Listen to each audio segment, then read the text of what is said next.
Mr. Jackson story time. Yeah, we back again. Real story, real vibes. Tell a friend. Reaction. History live. Lessons every night. Sit back, tune in. Yeah, the vibe feel right. Episode 10 begins exactly where episode 9 ended. Jay stands in the living room holding the old photograph. His father is standing beside a woman Jay has never seen before. Written across the back are 6 words, "Ask Daniel who she really is." Jay has Uncle Daniel on the phone. "Uncle Daniel, who is this woman?" Daniel doesn't answer. Jay's voice gets louder. "Daniel." Finally, Daniel whispers, "Her name is Angela." Jay looks at Sam. "Okay, who is Angela?" Another long silence. Then Daniel says something that immediately changes the mood. "Jay, this isn't something I should tell you over the phone." The call disconnects. Jay looks at Sam. Every time somebody says that, our life gets turned upside down. Jay immediately calls Daniel back. No answer. Again, nothing.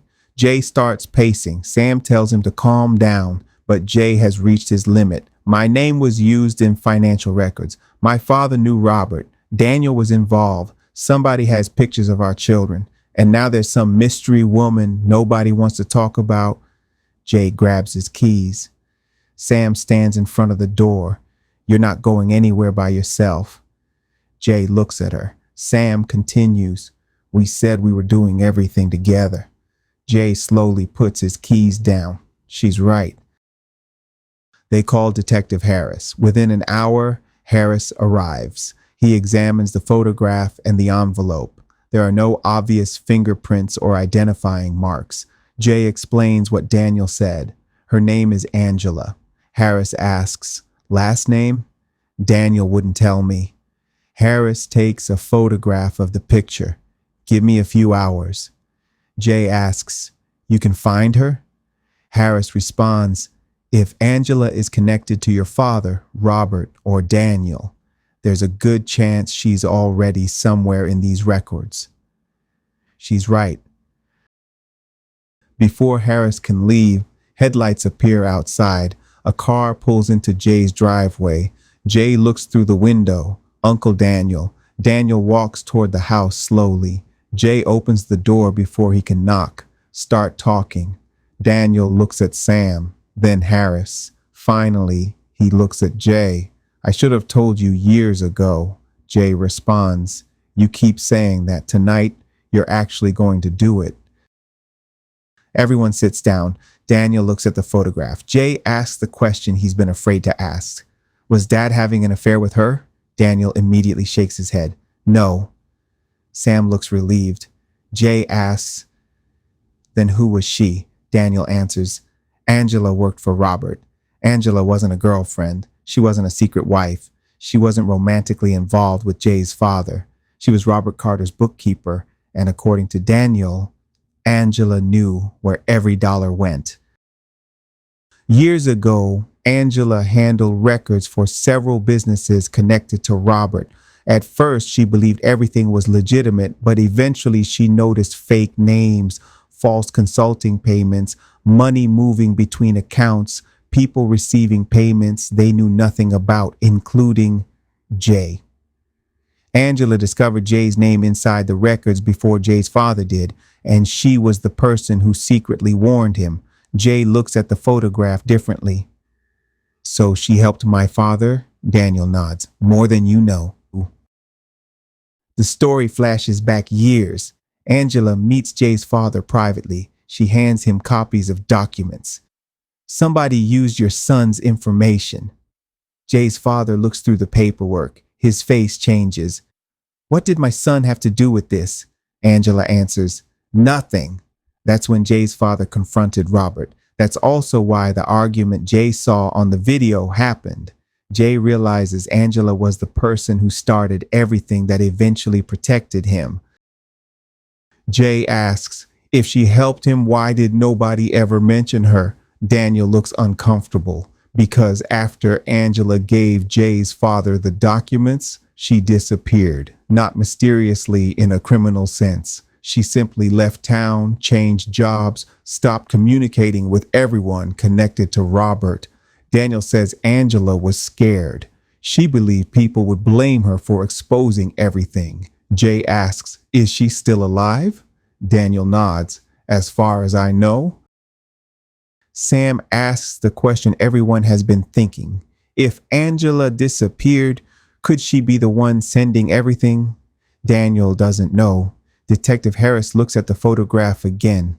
The packages began arriving only after the old investigation resurfaced. Someone had access to old photographs, old video, documents, information about Jay's family. Harris says, "Angela just became the person I most want to talk to." The next afternoon, Detective Harris calls. He found her. Angela is now older and lives several states away. But there's something surprising. When Harris contacted her, she didn't deny anything. She simply said, "I've been waiting for Jay to find me." Jay's heart starts pounding. Sam asks, "Why?" Harris answers, "She wants to explain that herself." Instead of making Jay travel, Harris arranges a secure video call. The screen turns on. An older black woman appears. She looks emotional the moment she sees Jay. For several seconds, nobody speaks. Then Angela smiles sadly. "You look so much like your father." Jay has heard that sentence too many times lately. He skips the small talk. "Did you send those packages?" Angela answers, "Yes." Sam looks shocked. Jay becomes angry.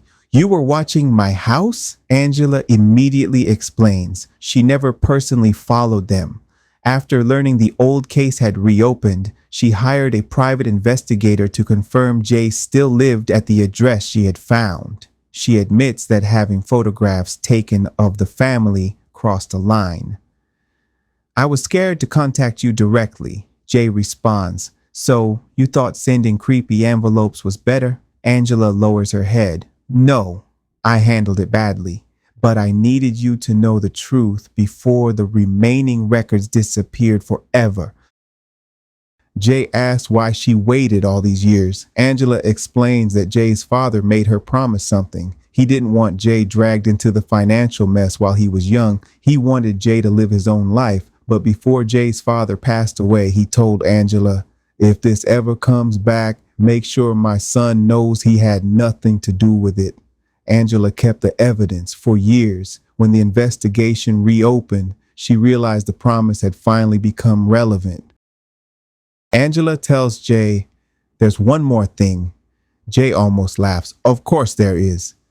For the first time, even Sam smiles. Angela says she has a box belonging to Jay's father. Not evidence, not financial records, personal belongings, letters, photographs, a watch, and something specifically addressed to Jay.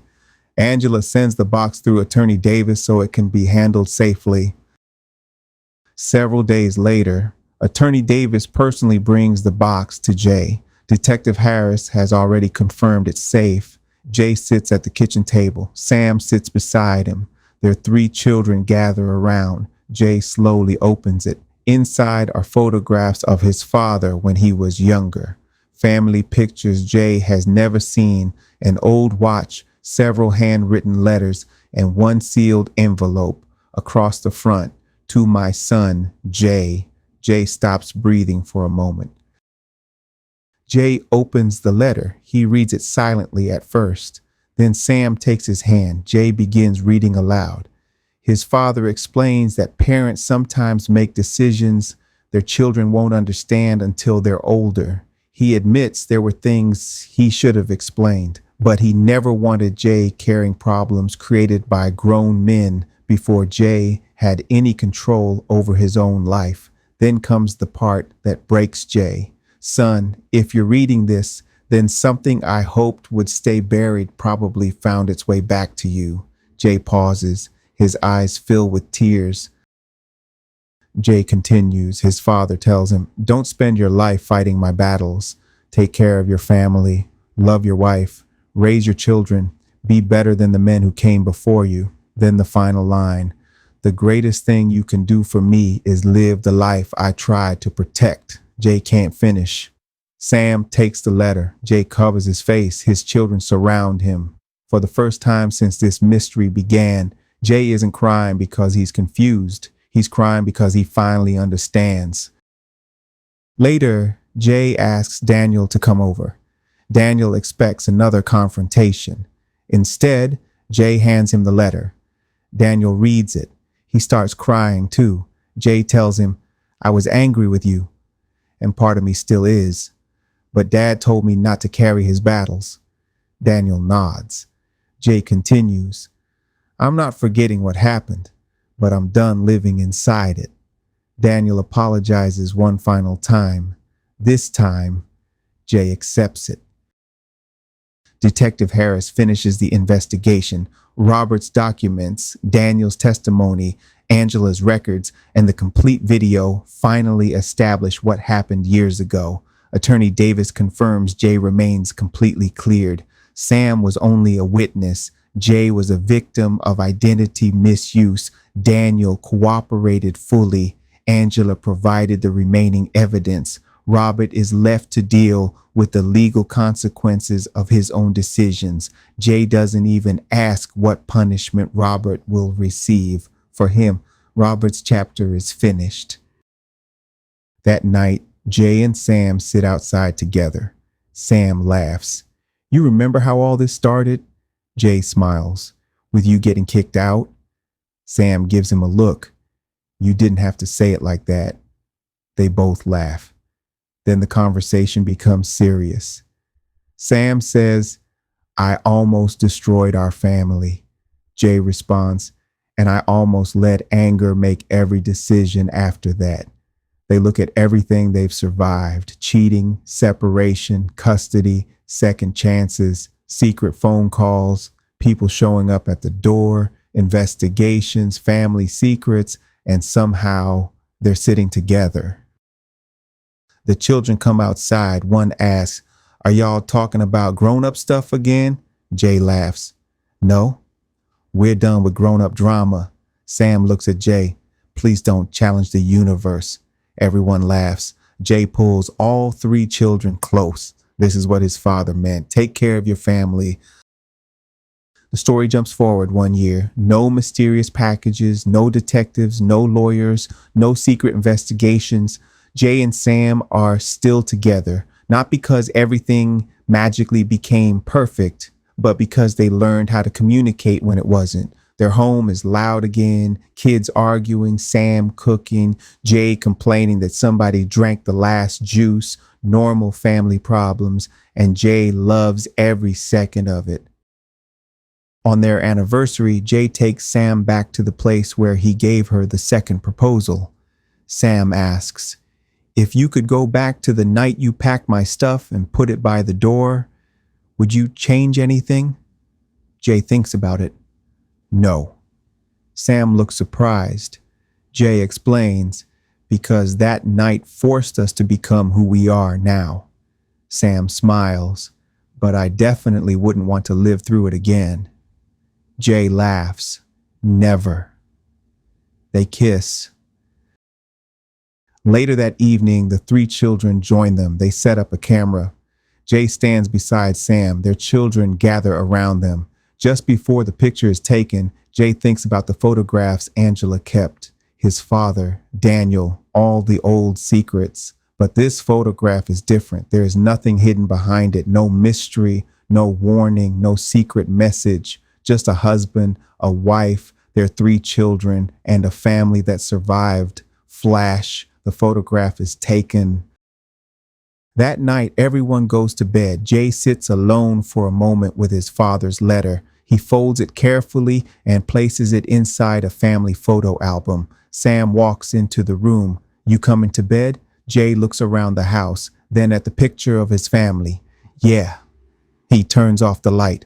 Before walking upstairs, Jay looks back one final time. His father's words play in his mind. "Take care of your family." Jay smiles. "I got you, Dad." He walks upstairs. The camera slowly moves toward the new family photograph. Then the screen fades to black.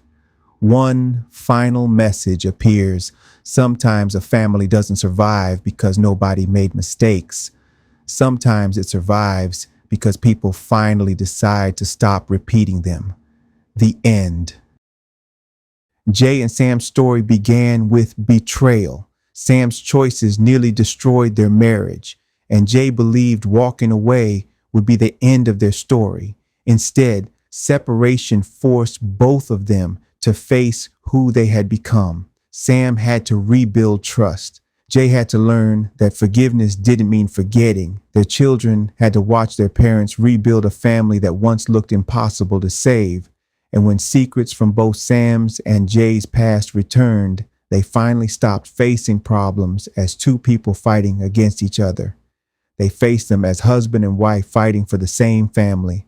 A second chance doesn't work because someone says, "I'm sorry." It works when their actions finally become different, and sometimes the greatest ending isn't getting your old marriage back, it's building a better one. Let me know in the comments. If you were Jay, would you have given Sam a second chance after episode 1? Did Uncle Daniel deserve Jay's forgiveness? And after everything Jay and Sam went through, did they deserve this ending? Thank you for watching season 1.